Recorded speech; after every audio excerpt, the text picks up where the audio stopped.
Welcome to BSC Bihar state exam में आपका स्वागत है। यह वीडियो बीएसएससी इंटर लेवल का जो वैकेंसी निकला है उसी के लिए आज हम लोग मैथ का प्रैक्टिस सेट 8 का डिस्कशन करने वाले हैं।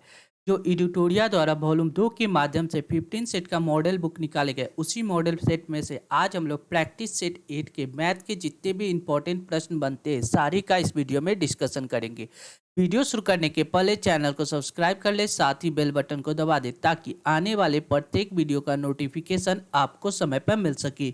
साथ ही इस वीडियो को ज़्यादा से ज़्यादा शेयर करें ताकि लोगों के बीच यह वीडियो आसानी से पहुंच सके। चलिए वीडियो की शुरुआत करते हैं आज की इंपॉर्टेंट प्रश्नों के साथ। पहला प्रश्न है, दिया गया है 1/3, 2/5, 3/4 और 1/6 में सबसे अधिक सार्थक अंक कौन सा होगा। सार्थक कहने का मतलब क्या होगा, सबसे बड़ी संख्या कौन सा होगा, इन सभी में चेक करना है। यानी 1/3 और कितना 2/5 और 3/4 और 1/6 में सार्थक अंक कौन होगा, सबसे अधिक सार्थक यानी सबसे बड़ी संख्या कौन सा होगा। क्रॉस मल्टीप्लाई करेंगे, यहाँ से इसको मल्टीप्लाई करेंगे तो 5, इसको मल्टीप्लाई करेंगे तो 6, यानी इन दोनों में ये बड़ा है। अब इन दोनों का चेक करेंगे, यानी 2/5 और 3/4 को चेक करेंगे तो देखिए ये हो गया 4 दूना 8, ये हो गया 5 से 15, इन दोनों में कौन सा बड़ा है, ये बड़ा है।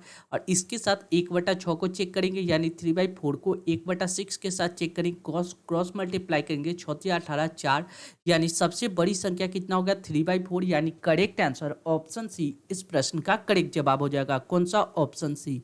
यानी इसमें पूछ रहा है अधिक सार्थक कहने का मतलब होता है सबसे बड़ी संख्या कौन सा होगा। क्लियर है। नेक्स्ट, यदि विक्रयमूल्य को दुगुना करने पर लाभ 3 गुना हो जाता है तब लाभ प्रतिशत ज्ञात कीजिए। जो पहले लाभ होता है उसके कंपेरिजन में अब लाभ क्या होता है, 3 गुना हो जाता है। मान लीजिए पहले लाभ, पहले वस्तु का क्रय मूल्य यानी कॉस्ट प्राइस सीपी अगर हम लोग मान लेते 100 रुपया था और सेलिंग प्राइस वाई रुपया होगा, एसपी सेलिंग प्राइस वाई रुपया। अब क्या कर रहा है, तो लाभ क्या, प्रॉफिट क्या होता है, प्रॉफिट बराबर हम लोग को पता है क्या, S P minus C P, यानी वाई माइनस एक्स क्या होगा, प्रॉफिट होगा। ये बात तो क्लियर है। अब क्वेश्चन में कहा क्या रहा है, विक्रय मूल्य को दोगुना कर दिया जाए। अब नया सेलिंग प्राइस क्या हो जाएगा, 2x हो जाएगा, यानी विक्रय मूल्य सेलिंग प्राइस क्या हो जाएगा, 2y हो जाएगा। करने पे लाभ 3 गुना हो जाता है, यानी पहले प्रॉफिट जो होता था उसका अब प्रॉफिट कितना होगा, 3 गुना प्रॉफिट होगा। यानी पहले का प्रॉफिट वाई माइनस एक्स का 3 गुना हो जाएगा। कब, जब आज का प्रॉफिट चेक करेंगे, यानी आज का प्रॉफिट क्या होगा, selling price minus cost price, यानी 2y में से x को घटा देंगे, बस सिंपल इसको सॉल्व कर देंगे। यानी सॉल्व करेंगे तो 3y बराबर 3y माइनस 3x बराबर क्या लिख सकते हैं, 2y माइनस एक्स। y एक तरफ आ जाएगा तो y बराबर कितना हो जाएगा, ये 3 इधर आ जाएगा तो 2x, यानी x/y हम लोग लिख सकते हैं कितना, x/y हम लोग लिख सकते हैं 1/2, यानी x का वैल्यू 1, y का वैल्यू 2, यानी x कहने का मतलब क्रय मूल्य 1 रुपया और विक्रय मूल्य कितना हो गया 2 रुपया। हमसे पूछ रहा है तब लाभ प्रतिशत क्या होगा, यानी 1 रुपया का सामान 2 रुपया में बेच रहे हैं तो कितना का प्रॉफिट हो रहा है, 100% का प्रॉफिट, यानी 100% का प्रॉफिट, यानी करेक्ट आंसर ऑप्शन बी इस प्रश्न का करेक्ट जवाब हो जाएगा। कौन सा, ऑप्शन बी। नेक्स्ट, लिख रहा है 5/6, 7/8, 11/12 और 3/10 में न्यूनतम भिन्न क्या होगा। ये भी सेम तरह का क्वेश्चन है, यानी क्रॉस मल्टीप्लाई करके हम लोग चेक कर सकते हैं। यानी 5/6 और कितना दिया गया 7/8, जब इसको क्रॉस मल्टीप्लाई करेंगे 8×5 = 40, 7×6 = 42, यानी 42। हमसे पूछ रहा है छोटी संख्या यानी बड़ा वाला को छोड़ दीजिए। अब यानी 5/6 के साथ हम लोग किसको चेक करेंगे, 11/12 को चेक करेंगे, यानी 12×5 = 60, 11×6 = 66, 12×5 = 60, 11×6 = 66, यानी ये बड़ा है, इसको छोड़ दीजिए। हम 5/6 के साथ अब किसको चेक करेंगे, 10 को, 3/10 को, 3/10 को चेक करेंगे, क्रॉस मल्टीप्लाई करेंगे, 10×5 = 50 और 6×18, यानी सबसे छोटी संख्या कौन होगा, 3/10, यानी करेक्ट आंसर ऑप्शन डी इस प्रश्न का करेक्ट जवाब हो जाएगा। कौन सा, ऑप्शन डी। नेक्स्ट, अगला प्रश्न देखिए, लिख रहा है 20 पुस्तक का क्रय मूल्य x पुस्तक के विक्रय मूल्य के बराबर है, यदि लाभ 25% हो तो x का मान ज्ञात कीजिए। क्या कर रहा है, 20 पुस्तक का क्रय मूल्य x पुस्तक के विक्रय मूल्य के बराबर है, यानी 20 पुस्तक का क्रय मूल्य यानी सीपी कॉस्ट प्राइस, x पुस्तक के विक्रय मूल्य x इंटू एस के बराबर है, यानी सीपी हम लोग निकाल सकते हैं, यानी कॉस्ट प्राइस बटा सेलिंग प्राइस हम लोग निकाल सकते हैं। कॉस्ट प्राइस अगर 100 रुपया है तो सेलिंग प्राइस कितना होगा, 20 रुपया। ये बात क्लियर है। अब पूछ रहा है यदि लाभ 25% हो तो लाभ बराबर होता क्या है, बिक्रैमुल माइनस क्रैमुल। लाभ बराबर प्रॉफिट बराबर क्या होता है, प्रॉफिट बराबर क्या होता है, बिक्रैमुल माइनस क्रैमुल। तो बिक्रैमुल कितना 20 रुपया, क्रैमुल कितना 100 रुपया, बिक्रैमुल बटा क्रैमुल बटा क्रैमुल गुने 100, ये होता है लाभ परसेंट। ये लाभ परसेंट कितना के बराबर दिया गया, 25% के बराबर दिया गया। यहाँ क्वेश्चन में कह रहा है यानी प्रॉफिट बराबर ये कितना दिया गया, 25%, यानी 25 लिख सकते हैं, कोई दिक्कत नहीं है। जब इसको क्रॉस मल्टीप्लाई कीजिएगा तब 25 × 100 यानी 4 से मल्टीप्लाई कीजिएगा, 4 दूना 8 80 माइनस 4x बराबर कितना हो जाएगा, ये वाला x इधर आ जाएगा क्रॉस मल्टीप्लाई से, यानी 80 बराबर कितना हो जाएगा, ये माइनस में तो इधर प्लस में आ जाएगा यानी 5x, यानी 5 से 80 को काटिएगा तो 5 एक 5 16 5 80 यानी x बराबर 16, यानी वस्तु का क्रैमुल कितना था 16 रुपया। यानी करेक्ट आंसर ऑप्शन डी बी इस प्रश्न का करेक्ट जवाब हो जाएगा। कौन सा, ऑप्शन बी। नेक्स्ट लिख रहा है 1/2, 3/4, 5/6, 7/8 और 9/10 का महत्तम समावर्तक ज्ञात की। जो चीज क्या है उसको ऊपर वाले का HCF निकालेंगे, HCF। अगर यह LCM कहता है तो ऊपर वाले का LCM निकालते और नीचे वाले का HCF, लेकिन अब पूछ रहा है HCF तो ऊपर वाले का HCF निकालेंगे और नीचे वाले का LCM निकालेंगे। क्लियर है, 1, 3, 5, 7 और 9 का HCF निकालिएगा तो ये HCF आपको कितना आएगा, 1 आ जाएगा, क्योंकि सब में क्या है, सब एक अभाज्य संख्या है, यानी सब में एक एक कॉमन है, यानी केवल HCF 1 प्राप्त हो जाएगा। एलसीएम बात की जाए तो 2, 4, 6, 8, 10 का एलसीएम निकालिएगा तो ये एलसीएम आपको 120 प्राप्त हो जाएगा। कितना, 120 प्राप्त हो जाएगा। यानी करेक्ट आंसर 1/120 इस प्रश्न का करेक्ट जवाब हो जाएगा। कौन सा, ऑप्शन ए इस प्रश्न का करेक्ट जवाब हो जाएगा। नेक्स्ट लिख रहा है दिए गए व्यंजक का मान ज्ञात कीजिए। यानी ये जो क्वेश्चन दिया गया इसको आपको कुछ नहीं करना है, सिंप्लीफाई करना है। यानी इसको अगर सिंप्लीफाई कीजिएगा तो देखिए कैसे लिख सकते हैं, y प्लस कितना दिया गया 2x माइनस वाई। अब देखिए ये वाला माइनस से मल्टीप्लाई किया तो माइनस वाई, ये माइनस यहाँ आके प्लस आ जाएगा, प्लस। ठीक है, अब प्लस से सब में मल्टीप्लाई होगा तो कोई दिक्कत नहीं होगा, प्लस ही रहेगा। यानी इससे लिख सकते हैं Y minus X plus Y, कोई दिक्कत नहीं है। माइनस क्या आ जाएगा, यहाँ देखिए ये वाला माइनस उठ के इससे मल्टीप्लाई होगा और अब इससे मल्टीप्लाई होगा तो ये क्या हो जाएगा प्लस, प्लस में इन दोनों से मल्टीप्लाई होने के बाद क्या होगा, कोई दिक्कत नहीं होगा, यानी प्लस एक्स प्लस वाई। और ये देखिए ये माइनस इससे मल्टीप्लाई होने के बाद क्या होगा, माइनस वाई माइनस 2y। ठीक है, जब इसको सॉल्व किया जाए देखिए y से y कैंसिल, ये x से ये x कैंसिल, ये वाला y से ये वाला y कैंसिल। अब देखिए क्या बच रहा है, देखिए 2y, एक y यहाँ प्लस में, एक y यहाँ प्लस में, यहाँ भी 2y प्लस में, तो ये दोनों कैंसिल हो जाएगा। अब बच क्या रहा है, केवल 2x बच रहा है। कितना, 2x, वो भी क्या चीज़ में, प्लस में। यानी करेक्ट आंसर ऑप्शन डी इस प्रश्न का करेक्ट जवाब हो जाएगा। कौन सा, ऑप्शन डी। बस इसको सिंप्लीफाई करना था कि ये कहाँ कहाँ प्लस होगा, बस। नेक्स्ट दिए गए इक्वेशन को इसको सॉल्व करना है। इसको देखिए कैसे सॉल्व करते हैं। रूट अंडर कितना दिया गया 11 माइनस 3√8। अब देखिए हमको अगर इस प्रश्न को सॉल्व करना हो तो इसको a प्लस b√2 में अगर तोड़ दे तो यह आसानी से सॉल्व हो जाएगा। देखिए b√2 में कैसे तोड़ेंगे, इस 8 को हम लोग क्या लिख सकते हैं, 2 का क्यू 8 लिखते हैं, 2 का क्यू 2 गुने 2 4, 4 दूना 8 लिख सकते हैं, कोई दिक्कत नहीं। यानी इसको 2 बाहर निकल जाएगा, यानी 2√2 इस 8 को हम लोग लिख सकते हैं, इस 8 को √8 को हम लोग क्या लिख सकते हैं, 2√2। अब देखिए ये जो 3 बाहर है तो अंदर यह कब जाएगा, जब इनका पेयर अंदर आ जाएगा, यानी 3 × 3 हो जाएगा तो वो अंदर चला जाएगा।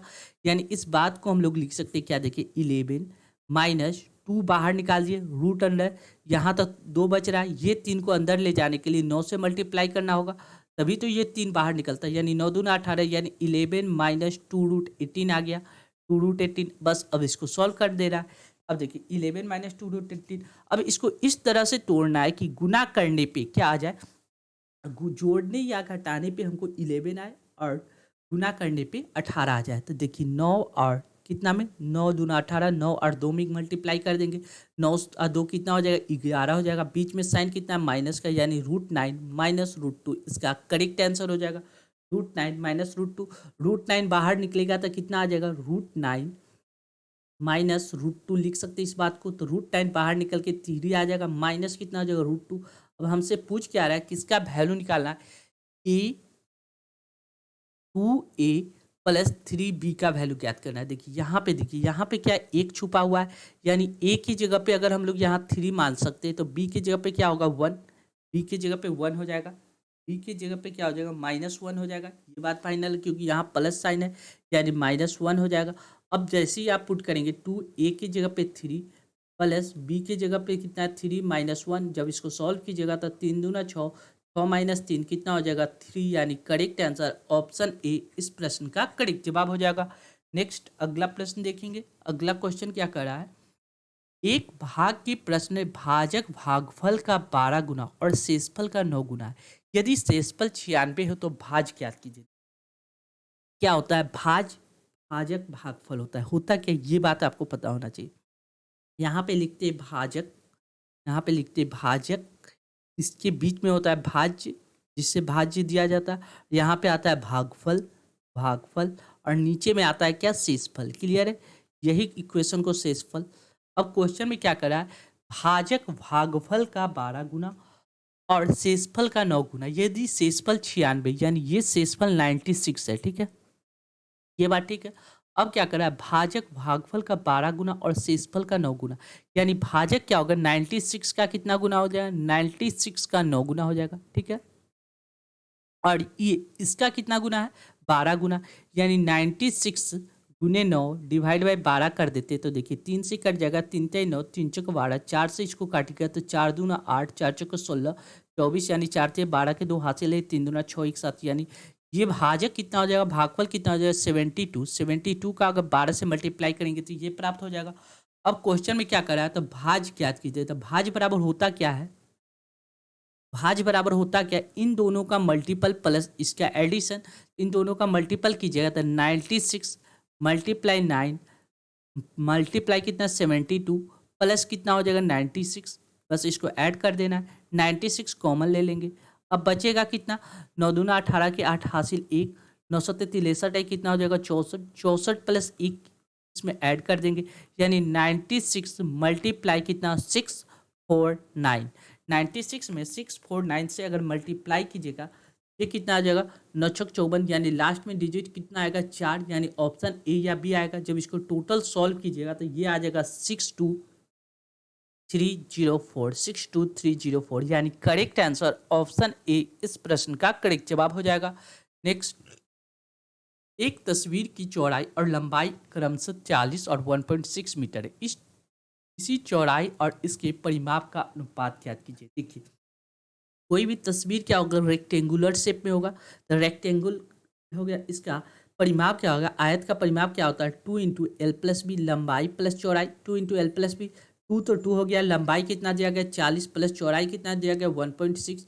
जब इसको ऐड कीजिएगा तो ये कितना आ जाएगा, देखिए 1.6 मीटर, ये दिया गया सेंटीमीटर में। इसको अगर हम सेंटीमीटर में बदल दें तो इसमें कितना 100 से मल्टीप्लाई करना पड़ेगा, यानी 160 सेंटीमीटर आ जाएगा। 160 सेंटीमीटर यानी 2 मल्टीप्लाई कितना हो जाएगा 40 में 160 को ऐड कीजिएगा तो ये आ जाएगा 200, 200, 200 गुने 2 यानी 400, यानी परिमाप कितना आ गया 400। हमसे क्वेश्चन में क्या कर रहा है, चौड़ाई और परिमाप का अनुपात। लंबाई चौड़ाई दिया गया 40 सेंटीमीटर, अब परिमाप कितना दिया गया 400 सेंटीमीटर। जब इसको सॉल्व कीजिएगा तो 0 से 0 कैंसिल, ये कट जाएगा 10 मरते, यानी 1:10 इसका करेक्ट आंसर होगा। कौन सा, ऑप्शन सी। नेक्स्ट अगला प्रश्न देखेंगे, लिख रहा है यदि दो संख्या के बीच का अंतर उनके योग का 20% है तो बड़ी संख्या और छोटी संख्या का अनुपात ज्ञात कीजिए। दो संख्या के बीच का अंतर, संख्या x माइनस वाई है, ठीक, अंतर उनके योग यानी संख्या x प्लस वाई के कितना 20% के बराबर है, यानी 20% का फ्रैक्शन वैल्यू 1/5 के बराबर है। 5 से मल्टीप्लाई कीजिएगा तो 5x माइनस 5y बराबर कितना आ जाएगा x प्लस वाई। x को एक तरफ लेंगे यानी 4x बराबर कितना हो जाएगा 6y, यानी x/y हम लोग क्या लिख सकते हैं, x/y लिख सकते हैं 6/4। कहने का मतलब पूछ गया सबसे बड़ी संख्या और छोटी संख्या का अनुपात ज्ञात कीजिए। बड़ी संख्या 6 आ गया, छोटी संख्या 4 आ गया, 6:4, इसको काटिएगा तो 3:2, यानी करेक्ट आंसर ऑप्शन डी इस प्रश्न का करेक्ट जवाब हो जाएगा। कौन सा, ऑप्शन डी। नेक्स्ट अगला प्रश्न देखेंगे, लिख रहा है 2 बिलियन ए और बी को मिलाकर 140 लीटर घोल बनाया जाता है। ए और बी में दूध की सांद्रता 40% और 75% है। यदि परिणामी घोल में दूध की सांद्रता 52% है तो परिणामी घोल में ए की मात्रा ज्ञात कीजिए।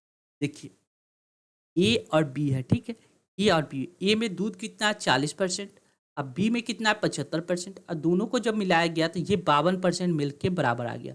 जब इसको रेशियो लेके सॉल्व कीजिएगा तो 75 में से 52 घटाइएगा तो 23, अब 52 और में से 40 को घटाइएगा तो ये आ जाएगा 12, यानी 23 और 12% का ये रेशियो आ गया। ये किसका, ए और बी में दूध की मात्रा। क्वेश्चन में कह रहा है 140 लीटर का घोल बनाया गया है, ठीक है। 140 लीटर कहने का मतलब 23 23 और 52 12, ये हो गया कितना, 3 2 5 1 1 2 1 3, यानी 35 यूनिट का वैल्यू दिया गया 140। 7 से काट देते, 7 पचे 35, 7 दूना 14, 2 मरते, 5 से कट जाए, 5 को 20, 4 मरते, यानी 1 यूनिट का वैल्यू आ गया 4। हमसे पूछ रहा है एक की मात्रा कितना है, एक की मात्रा 23 यूनिट है, यानी 1 यूनिट का वैल्यू 4 है, तो 23 यूनिट में 4 से मल्टीप्लाई कर देंगे, 4 से 12, 4 दूना 8 1 9, यानी 92 लीटर, यानी correct answer option A. Next, एक कार्यालय में मोनिका एक टाइपिंग का काम 6 घंटे में, अनीता 8 घंटे में और मंजू 5 घंटे में पूरा कर सकती है। यदि वे एक साथ काम करें तो उन्हें कितना समय लेगा। देखिए, मोनिका क्या करती है 6 घंटा में, और अनीता उसी काम को 8 घंटा में, और मंजू क्या करती है 5 घंटा में। सबसे पहले इन तीनों का एलसीएम ले लेंगे। 6 8 और 5 का जब एलसीएम लीजिएगा तो ये कितना आ जाएगा, 120 आ जाएगा। कितना, 120, यानी 6 दूना 12, 20। 8 से काट दीजिएगा तो 8 से ये कट जाएगा 15 मरते, 5 से काट जाएगा 5 दूना 10, 5 को 20, यानी 24 मरते। यानी एक बार देखा जाए तो तीनों मिलके कितना काम है, 5 4 9, 2 2 4 एक बाद 59 यूनिट का काम करेगा। टोटल काम कितना है 120। 120 को एक सभी मिलके कितना घंटे में कर लेगा, 59 से डिवाइड कर देंगे, ये घंटा आ जाएगा। जब इसको सॉल्व कीजिएगा ये आ जाएगा आपको कितना, 2.2/59 घंटा, यानी करेक्ट आंसर ऑप्शन बी इस प्रश्न का करेक्ट जवाब हो जाएगा। नेक्स्ट लिख रहा है पाइप ए और पाइप बी एक साथ चालू होने पे एक टंकी को 6 मिनट में भर सकता है एक साथ, और यदि बी इसी भरने में ए से 5 मिनट अधिक समय लेता है, और ए और बी द्वारा उस टंकी को अलग अलग भरने में लिया गया समय क्रमशः क्या होगा। देखिए, अगर ए भरता है तो एक समय में ए अगर भर देता है तो बी कितना समय में भरेगा। कह रहा है कि बी ए से 5 मिनट अधिक लेता है, यानी x + 5 मिनट लेगा। क्या कर रहा है, दोनों मिलके इस टंकी को 6 मिनट में भर देता है। या तो इस क्वेश्चन को ऑप्शन से सॉल्व कर सकते हैं। क्या कह रहा है कि दोनों इस, देखिए ए 15 और ये 10, बी पूछ रहा है ए और बी उस टंकी को, ए क्या कर रहा है, बी ज़्यादा समय ले रहा है। क्वेश्चन में कह रहा है बी उस टंकी को भरने में कितना, ए से 5 मिनट ज़्यादा ले रहा है। ये तो क्वेश्चन में ए और बी का आंसर पूछ रहा है। देखिए, पहला ए 15 है तो बी कितना होना चाहिए 10, ये गलत हो जाएगा, यानी पहला ऑप्शन यहाँ से हम लोग काट देंगे। क्लियर है। दूसरा देखिए, ये 15 और 20 हो सकता है, ये 20 और 25 नहीं हो सकता, यानी ऑप्शन सी भी कट गया। या तो ऑप्शन बी होगा या ऑप्शन डी होगा। अगर ऑप्शन बी चेक करते तो 15 और 20 दोनों मिला देते, 15 20 का एलसीएम लेंगे तो ये कितना हो जाएगा, 15 30 तो 50 60 हो जाएगा, यानी 15 तो 50 चौको 60, 15 चौको 60, अब 20 23 60, यानी 3 2 4 3 7, यानी 60 को अगर 7 से डिवाइड करेंगे तो 6 आ रहा है, नहीं आ रहा है, यानी ऑप्शन बी भी गलत हो जाएगा। ऑप्शन डी चेक करेंगे, यानी 10 और कितना दिया गया 15, 10 और 15 का एलसीएम लेंगे तो कितना हो जाएगा 30, 10 तिहाई 30, एक बार में 3 और 15 दूना 30, इन दोनों को जोड़ेंगे तो 5, यानी 30 को हमको क्या करना होगा 5 से डिवाइड करेंगे, ये कितना मरते कट जाएगा 5 को 30, यानी 6 मिनट में भर देगा। यानी करेक्ट आंसर ऑप्शन डी इस प्रश्न का करेक्ट जवाब हो जाएगा। कौन सा, ऑप्शन डी। नेक्स्ट अगला प्रश्न देखेंगे। अगला क्वेश्चन क्या कर रहा है, दो कार ए तथा बी दिल्ली से क्रमशः 8:30 बजे एवं 9 PM पे शिमला जाने के लिए खुलती है। वे क्रमशः 40 और 50 किलोमीटर प्रति घंटा की चाल से यात्रा करती है। दोनों कार दिल्ली से कितने किलोमीटर की दूरी पर एक साथ होगी। देखिए, दोनों कार एक ही दिशा में जा रहा है, ये बात भी फाइनल है। पहला कार कितना दूरी 8:30 बजे चलता है, यानी 8:30, और दूसरा कितना 9 बजे, यानी इन दोनों के बीच का डिफरेंस कितना, आधा घंटा। आधा घंटा में पहला कार ए का स्पीड कितना है, ए का स्पीड 40 है, 40 स्पीड से आधा घंटा में कितना दूरी तय कर लेगा, यानी 20 किलोमीटर का डिस्टेंस को तय कर लेगा, 20 किलोमीटर का डिस्टेंस। अब यही डिस्टेंस को कवर करना है, ठीक है।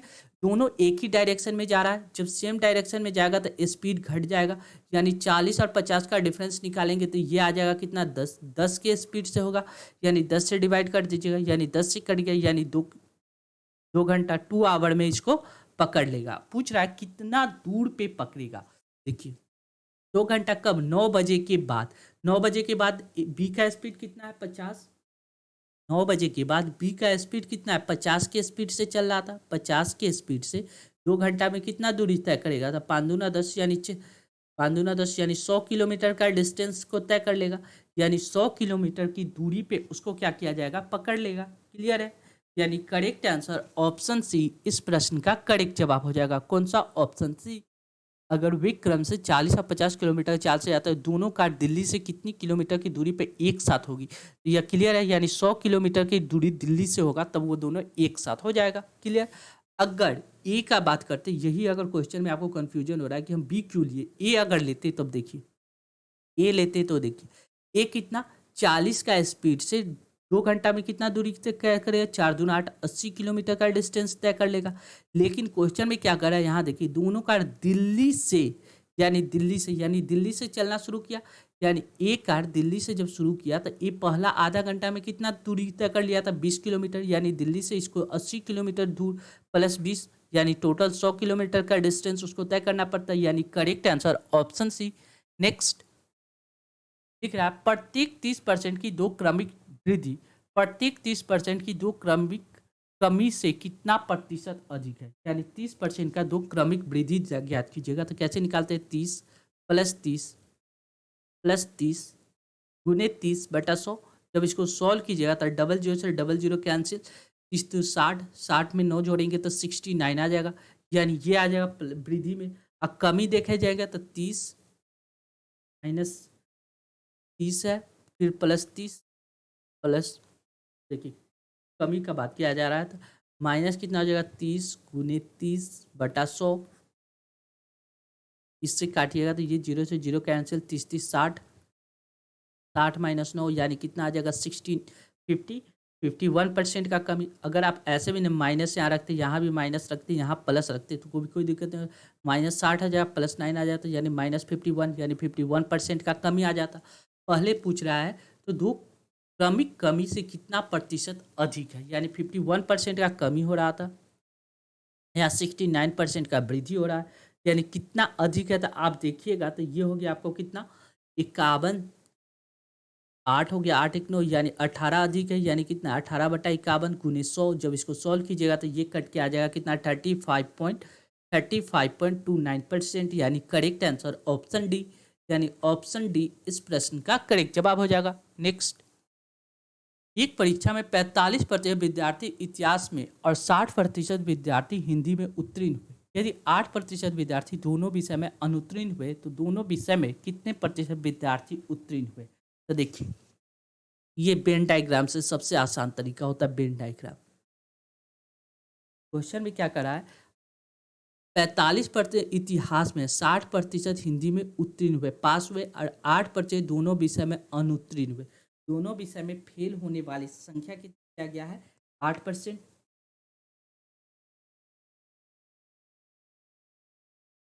दोनों विद्यार्थी में फेल होने वाला 8%। ये देखिए 45% पास हुआ हिस्ट्री में। हिस्ट्री में अगर 45% पास हुआ तो फेल कितना होगा? तो आप देखिएगा 5 5 10 50 55% फेल हो गया हिस्ट्री में फेल। और क्या करा? हिंदी का बात किया है, हिस्ट्री में फेल। और हिंदी का बात किया जाए तो हिंदी में कितना है?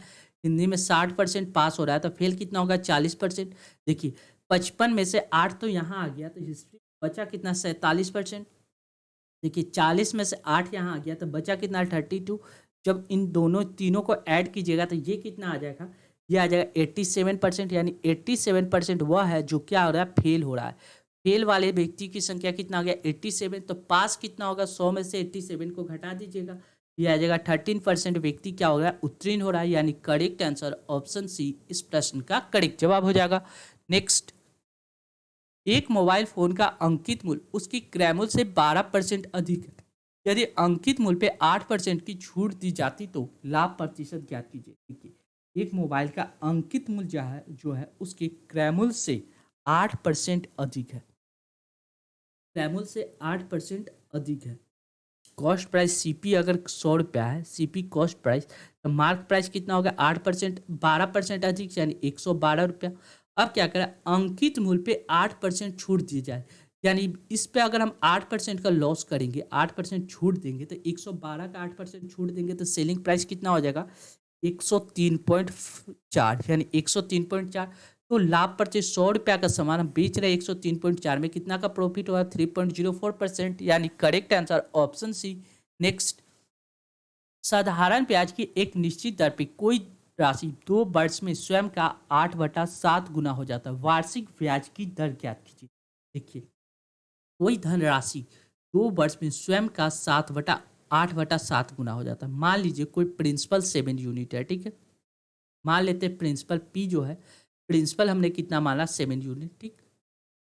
अब क्या, साधारण ब्याज की एक निश्चित दर पे कोई धनराशि, टाइम कितना दिया गया? टाइम दिया गया 2 वर्ष। रेट हमसे पूछ रहा है आर बराबर वाट।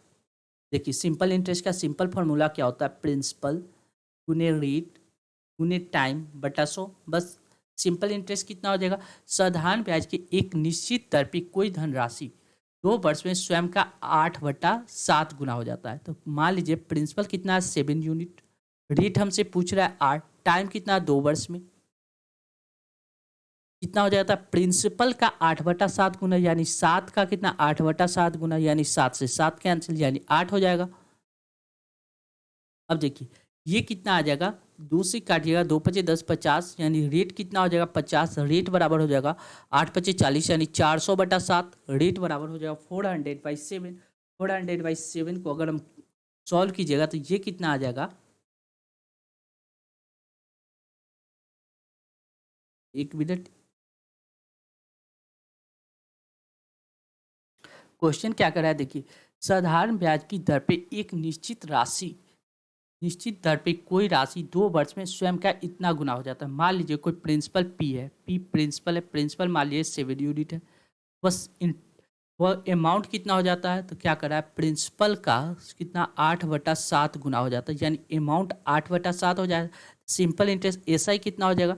यानी अमाउंट में से प्रिंसिपल को घटा देंगे, यानी 8 - 7, यानी 1 यूनिट क्या हो जाएगा? सिंपल इंटरेस्ट हो जाएगा। यानी सिंपल इंटरेस्ट का फॉर्मूला क्या होता है? सिंपल इंटरेस्ट 1 बराबर पी फॉर प्रिंसिपल गुने रेट, आर निकालना है, टाइम कितना है? 2 वर्ष बटा 100। बस इसको सॉल्व किए, 2 से कट जाए, 2×5 = 10, 50 मरते, यानी रेट बराबर कितना हो जाएगा? 50/7। 50/7 को हम लोग क्या लिख सकते हैं? 7×7 = 49, 1 50, यानी 7.1/7%, यानी ऑप्शन सी इस प्रश्न का करेक्ट जवाब हो जाएगा। कौन सा? ऑप्शन सी।